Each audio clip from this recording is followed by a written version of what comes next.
आइए जानते हैं आज की कुछ प्रमुख अंतर्राष्ट्रीय खबरों को। पहले एक नजर हेडलाइंस पर। पंजाब के बाद अब राजस्थान सरकार भी लाएगी केंद्र के कृषि कानूनों के खिलाफ विधेयक। कैबिनेट की बैठक में हुआ फैसला। वीजा लेने आए अफगानी नागरिकों के बीच मची भगदड़, 15 की दर्दनाक मौत। आर्मीनिया और अजरबैजान की लड़ाई के बाद अब बिखरी लाशें और टूटे आशियाने समेट रहे लोग। आतंकवादियों के संरक्षण को लेकर पाकिस्तान पर लटकी तलवार, ब्लैक लिस्ट या ग्रे लिस्ट पर होगा फैसला। चीन के लिए ताइवान है दुखती रग, इसके ही जरिए भारत कर रहा है ड्रैगन को साधने की कोशिश। 30 लाख सरकारी कर्मचारियों को मोदी सरकार का दिवाली तोहफा, एक किस्त में विजयदशमी से पहले मिलेगा बोनस। दुर्गा पूजा आयोजकों को कोलकाता हाईकोर्ट से राहत, अब पंडालों में अधिकतम 60 लोग कर सकते हैं प्रवेश। सिंगर नेहा कक्कर और रोहनप्रीत सिंह का हुआ रोका, दोनों ने जमकर किया डांस। गब्बर ने 2 लगातार शतक जड़ बदला आईपीएल का इतिहास, मैच के बाद कहा मुझे तो पता ही नहीं था। मुख्यमंत्री गहलोत की अध्यक्षता में हुई इस बैठक में केंद्र सरकार द्वारा किसानों से संबंधित विषय पर बनाए गए 3 नए कानूनों से राज्य के किसानों पर पड़ने वाले प्रभावों पर चर्चा की गई। बैठक के बाद जारी सरकारी बयान के अनुसार मंत्रिपरिषद ने राज्य के किसानों के हित में यह निर्णय किया कि किसानों के हितों को संरक्षित करने के लिए शीघ्र ही विधानसभा का विशेष सत्र बुलाया जाए। गहलोत ने ट्वीट किया कि आज पंजाब की कांग्रेस सरकार ने इन कानूनों के विरुद्ध विधेयक पारित किए हैं और राजस्थान भी शीघ्र ऐसा ही करेगा।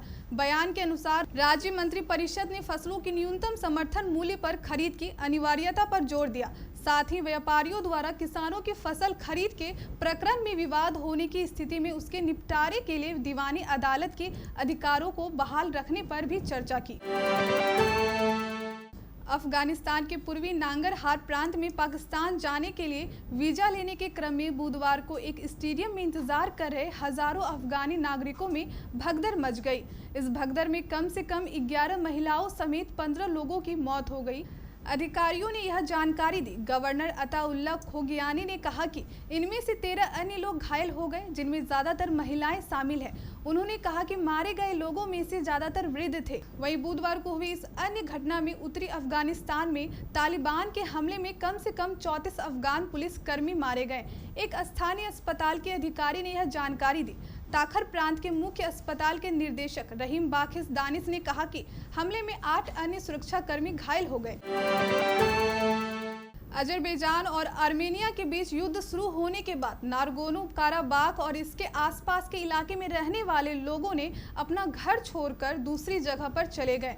दोनों ओर की गोलीबारी में यहाँ के लोगों की घरों की छतें उड़ गई, कई घरों की दीवारें अलग हो गई, कई की दीवारें और छतें दोनों गायब हो गई। अब ऐसे पीड़ित लोग अपने घरों को देखकर आंसू बहा रहे हैं।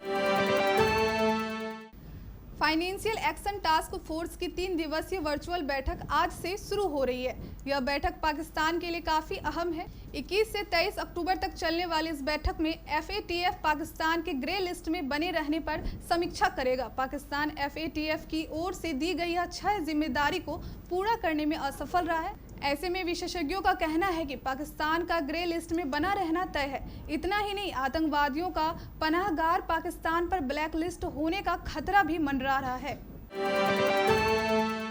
वास्तविक नियंत्रण रेखा पर चीन से जारी तनाव को देखते हुए अब भारत ने भी उसको अलग अलग मोर्चों पर जवाब देने की तैयारी कर ली है। इसके तहत जो खाका खींचा गया है उसमें जापान में हुई क्वाड की बैठक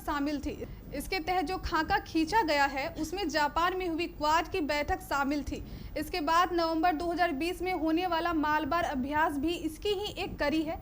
इसमें भारत, जापान, अमेरिका के अलावा इस बार ऑस्ट्रेलिया भी शामिल हो रहा है। वहीं दूसरी तरफ चीन को सबक सिखाने के मकसद से ही भारत ने ताइवान से भी नजदीकी बढ़ानी शुरू कर दी है। ताइवान को चीन अपना हिस्सा बताता है, इसलिए यह उसकी दुखती रग भी है।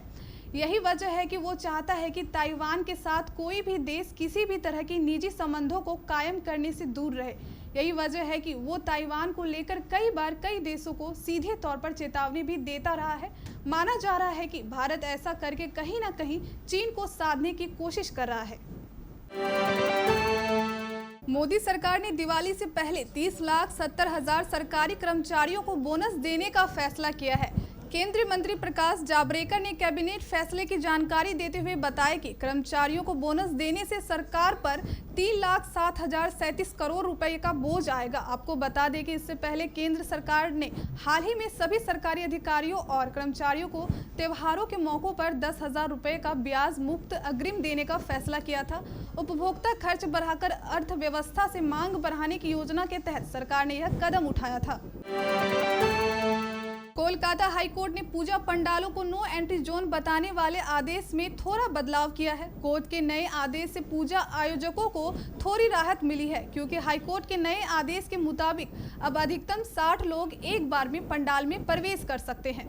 दरअसल पश्चिम बंगाल में दुर्गा पूजा आयोजकों ने पंडालों के संबंध में अदालत के आदेश में मामूली बदलाव का अनुरोध किया था, जिसकी सुनवाई आज हुई। कोलकाता हाईकोर्ट ने अपने आदेश को थोड़ा संशोधित किया और कहा कि बड़े पूजा पंडाल में अधिकतम 60 लोग जा सकते हैं, जबकि छोटे पंडालों में 15 लोगों के प्रवेश की इजाजत होगी। इन दिनों नेहा कक्कर और रोहनप्रीत सिंह की शादी की खबरें खूब जोरों पर है। हालांकि अभी तक किसी भी तारीख का ऑफिशियल अनाउंसमेंट नहीं हुआ है, लेकिन अब एक वीडियो सामने आई है जो नेहा ने अपने इंस्टाग्राम अकाउंट से शेयर की है, जिसके कैप्शन से यह साफ है कि नेहा और रोहन की रोका सेरेमनी की वीडियो है। दिल्ली कैपिटल्स की टीम के ओपनर शिखर धवन ने किंग्स 11 पंजाब के खिलाफ खेले गए मुकाबले में धमाकेदार शतक जमाया। यह उनका टूर्नामेंट में लगाया गया लगातार दूसरा शतक था। 13 साल के आईपीएल इतिहास में आज तक कोई भी बल्लेबाज ऐसा कमाल नहीं कर पाया था। धवन ने टूर्नामेंट में इतना बड़ा रिकॉर्ड बना डाला है, इस बात का पता भी नहीं था। मैच के बाद जब प्ले ऑफ द मैच चुना गया, तब कमेंटेटर से धवन को यह मालूम चला।